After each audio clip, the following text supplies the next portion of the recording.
RedWolf here, and today we're going to take a deep dive look into blasters in Star Wars Battlefront 2. Today's target is the TL-50. We'll be taking a look at the magazine size, rate of fire, damage and how the damage drops off, cooling power, and accuracy, and I'm going to assume that you already know which weapon this class belongs to, but if you don't, I'll link the trooper review in the card that's coming up on your screen now. But before we get into all of that, make sure you hit that like, subscribe, and notification button so you don't miss when your favorite weapon is posted. And if you know a stats guy, or gal, or a person, because everyone's welcome here, share this and I'm sure they'll enjoy it. Let's start with the magazine size, or the number of rounds you can fire without a break before the system forces you to cool down. For fully automatic or single fire blasters, I counted each round individually as I pulled the trigger. This is a very tedious task, so if you know a better way to do this, please let me know. The TL-50 without modifications has a 34 round magazine. This is the smallest of all the heavy weapons. However, you can add a cooling modification which does increase the number to something more in line with the heavy weapons and brings it up to 51. With the secondary fire option, that will take 50% of your heat, so without cooling modification you can fire 2 of the secondary fire before you overheat, and if you have the cooling you can fire 3 before you overheat. If you use the secondary fire, you will obviously have less rounds before you're forced to recool, so just keep that in mind. So let's go ahead and go over rate of fire. For the rate of fire, it was done by recording the amount of time it took to unload an entire magazine as quickly as possible, then taking it frame by frame from when the animation started on the first shot till the heating bar started to highlight red for an accurate amount of time it took. Using this information and the amount of rounds per magazine, we're able to calculate the rate per minute. The TL-50 can unload its 34 rounds in 2.41 seconds, giving the rate of fire 846 rounds per minute. If you add the cooling attachment, it goes to 51 rounds, and that takes 4.1 seconds, which decreases the rate of fire to 735 rounds per minute. The reason the cooling will decrease the rounds per minute is that it doesn't double the rounds that you have available in your magazine, so you're spending more time firing off a few extra rounds. That's not double, and then it does add time for the cooling as well. The damage isn't affected by your cooling attachment, so it is worth using it so that you don't have to reload as frequently, and it will allow you to engage for longer periods of time until you are forced to cool.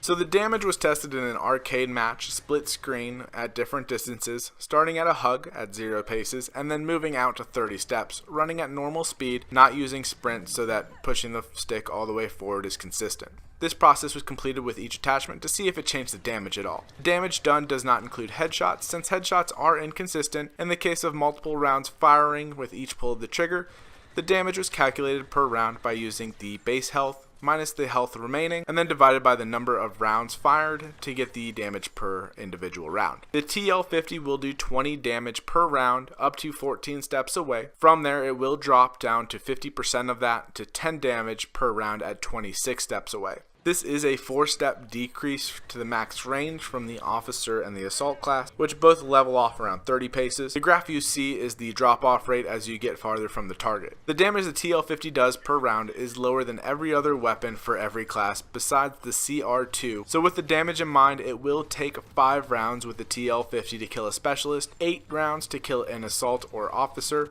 and 10 rounds to kill a heavy at close range. When we look at long range, it will take 10 rounds to kill a specialist, 15 to kill an officer or assault, and 20 to kill a heavy at long range. This makes the TL-50 a close range weapon, since there are better options for damage per round in the heavy class. The TL-50 does have a secondary fire option, which will take away your aim down sight's ability and replace it with an explosive round. The explosive round I found was rather inconsistent when it came to damage it dealt when it wasn't right next or on top of the target. It will do 100 damage if it hits the target or is like right next to them, which will kill a specialist in one hit, and a heavy if you hit them twice.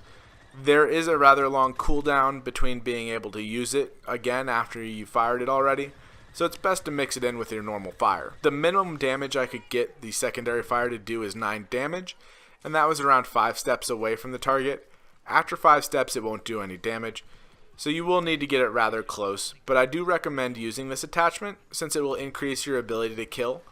And one of the other attachments available, and we'll cover next, doesn't really help all that much since this weapon is not very effective at longer ranges. Also, the damage the TL-50 does for the heavy class is not the same as the damage the TL-50 does for Iden Versio. Please keep that in mind as we go through this, since Iden is a hero, she does more damage, is more accurate, and is just all-around better weapon than the heavy counterpart. So let's move on to grouping and accuracy. The grouping was done in an arcade match on Tatooine using the giant BB-8 head looking thing near the cantina for a marker to maintain consistency for each attachment pairing. In order to get the color dots shown for the grouping, I took a screenshot of the marks on the wall and used Photoshop to single them out. Looking at the grouping, you can see that there's really not much difference. The red is the spread reduction attachment and the blue is without it. If you look closely, you'll see that the red does go more vertical and less side to side than the blue, but it doesn't tighten the grouping at all.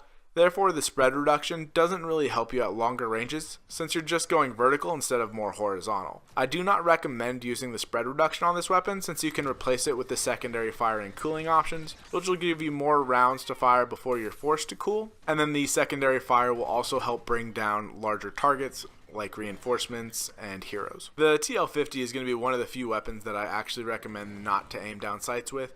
And that's really hard for me to say since I always aim down sights when I fire. But with the TL-50, you don't really gain much from that. And if you go ahead and get rid of your aim down sights, the explosive round is really nice to have. Let's move on over to the cooling or reload time. Cooling and reload was calculated by recording the gameplay and then loading it into a video editor and going frame by frame. The cooling time started when the heat bar started to highlight red and ended when the weapon was operational, no longer being held up at an angle. The cooling in this weapon is similar to pistols and assault rifles in that if you start a partial reload, it'll take 1.06 seconds to cool your weapon and get back in the fight. This is the fastest way to cool, and it doesn't matter how many rounds that you fired off. If you manually start the reload process, it'll take 1.06 seconds. But you can always overheat your weapon and play the minigame, and if you hit the blue, it'll take 1.23 seconds to cool, and if you hit the gold, it'll take 2.3 seconds. The longest option is to let it completely cool without playing the minigame, and that will take 3.3 seconds. The cooling attachment does not affect these times. I checked it several times and couldn't get a faster cooling time with the cooling attachment.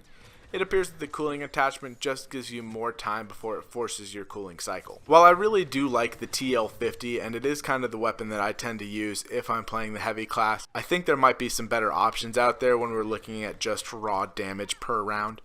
I haven't gotten all the numbers on the heavy class, mainly because I try not to play them as much as possible, but I'm willing to bet that whatever heavy weapon I look at next is going to do better on damage and damage drop off than the TL-50. Again, just looking at the base damage per round, since I do have all those numbers in, I just don't have the drop off. So in the comment section down below, let me know what weapon you're wanting to see next.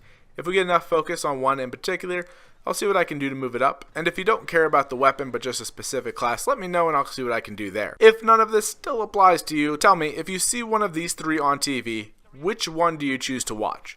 So you have Star Wars, let's go with New Hope, Battlestar Galactica 2004, not the 1970s version because that's boring, or Firefly Serenity, since Serenity is just the movie to end the Firefly series. I'm going to clump those two together. Personally, I would watch Firefly. I love Firefly so much. It's such a great show. If you haven't watched it, I would definitely recommend watching it. It's only one season because Fox screwed it up, but this is a Star Wars video, so I'll save that for another day. If you like this video, make sure to hit that like and subscribe to the channel. I love having you guys here. If you're on the PlayStation, you can go ahead and join my PlayStation community. It's called RedWolf72ps4. There we can talk and party up for a few matches. You can always find me on Twitter at RedWolf72ps4. Thank you all for watching, and as always, I will see you in game.